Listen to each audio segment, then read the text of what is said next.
اکثر بچے سوال پوچھتے ہیں کہ ترقی کا فارمولہ کیا ہے، ہم کیا کریں کہ ہم ترقی کر سکیں، دنیا گھوم سکیں، پیسے کما سکیں، بہت سارے کام کر سکیں۔ اب ان کی طرح یہ سوال میرے بھی ذہن میں تھا، تو میں نے عبداللہ سے پوچھا۔ میں نے بولا عبداللہ کوئی ترقی کا فارمولہ بتا، لیکن وہ فارمولہ نہیں بتانا جیسا کہ عموماً یہ روبن شرما ٹائپ کے لوگ، ٹونی روبنسن ٹائپ کے لوگ بتا رہے ہوتے ہیں، جو دین سے بھی دور ہوتا ہے، کلچر سے بھی دور ہوتا ہے، اور کچھ سمجھ میں بھی اتنا زیادہ نہیں آتا۔ کوئی ایسا فارمولہ بتانا کہ بندہ دین پر بھی قائم رہے، اخلاقیات میں بھی کوئی مسئلہ نہ ہو، اور بندہ زندگی میں آگے ترقی بھی کر سکے، اور کسی حد تک گارنٹی ہو۔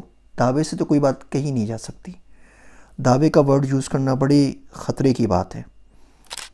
دعویٰ دلیل مانگتا ہے، اب جو چاہے دعویٰ کر دیں، بے قدرت جب دلیل لینے کے لیے آتی ہے وہ پاس میں ہوتی کوئی نہیں ہے، تو پھر بندہ بڑے مسئلے میں پھنس جاتا ہے۔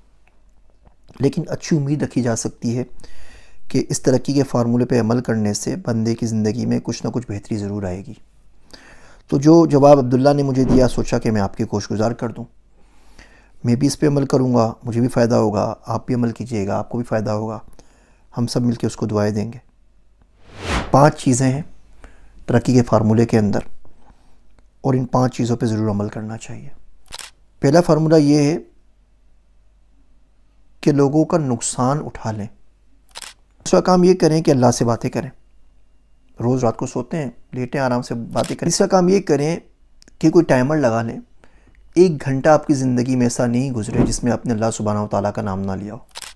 چوتھا کام یہ کیجئے کہ شکر ادا کریں، ہر وہ نعمت جو آپ کو مل گئی۔ ہر آخری کام تنقید نہ کریں، یہ کام بالکل بھی کرنے والا نہیں ہے۔ چھوڑ دیں لوگوں کو لوگوں کے حال کے اوپر، اندازے نہ لگائیں۔